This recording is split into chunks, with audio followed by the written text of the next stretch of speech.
Hey, Dominic, welcome to One Question with an Expert. Are you ready for your question today? Hey, Brett, fire away. Awesome.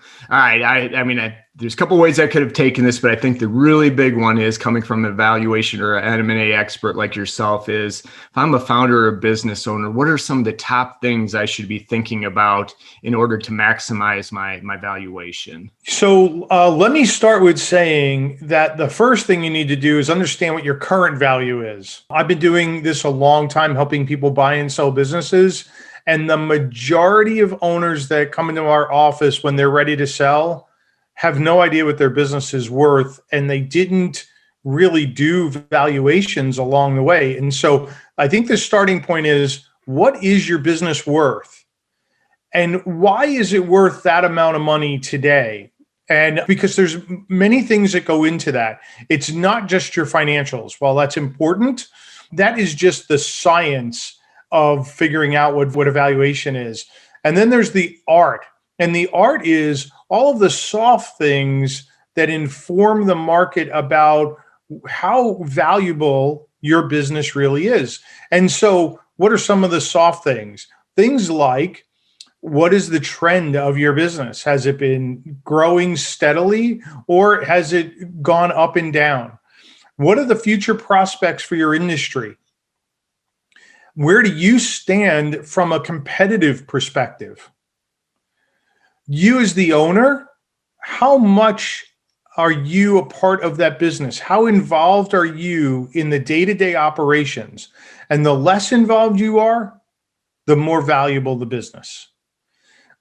Do you have client concentrations? Meaning, are there one or two or five clients that represent the lion's share of the revenues? Or does no one client represent more than a couple of percentage points of the revenue? As you can imagine, that latter scenario, your business is much more valuable. When you have a few clients that represent the majority of your revenue, then your business is in jeopardy potentially. One of those clients leaves, your business could lose a lot in value. And so there are probably, Brett, call it a dozen of these, what we call value drivers of every business. Okay. And it's really important for an owner to get their arms around their value drivers and understand how they score in each of those areas. And you combine that with the financials of the business, and then you could really see if you don't grow revenues at all as an owner, if revenues stay steady and cash flows and profits stay steady, but you improve these value drivers, you have increased the value of your business. Yeah, so I'm glad that's why we have you on.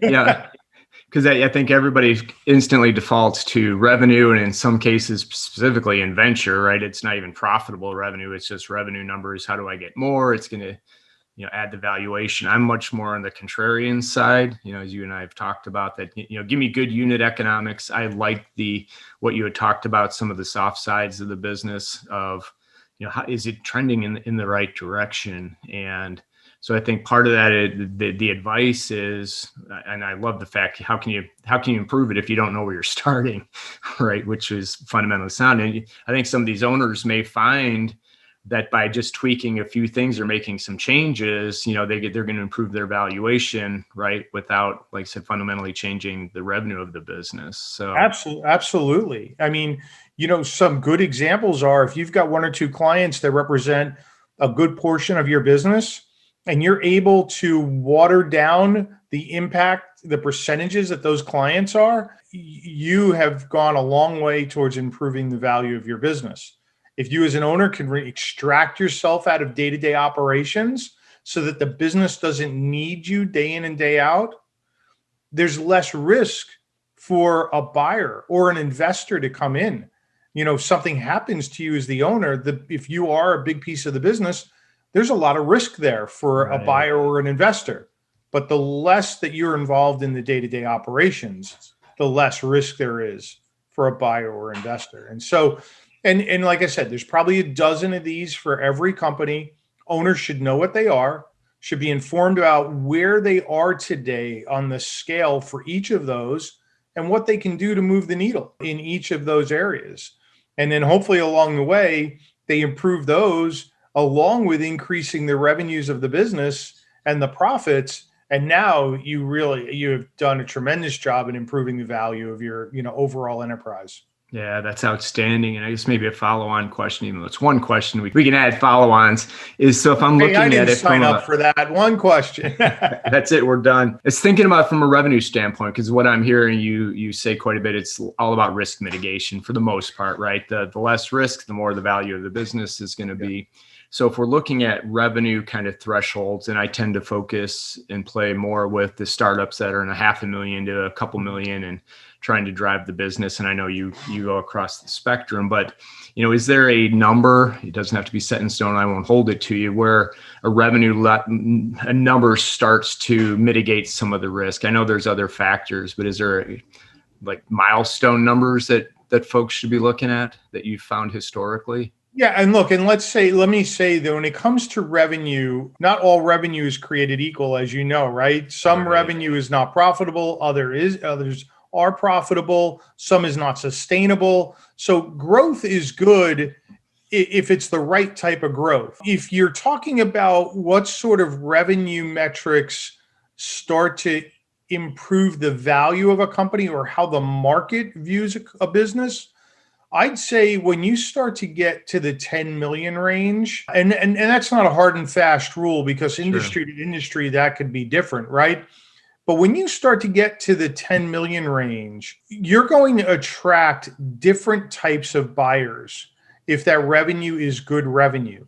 And what do I mean by that specifically? So at 10 million, you might start to attract some of the lower end private equity groups that are looking to make investments for companies of that size.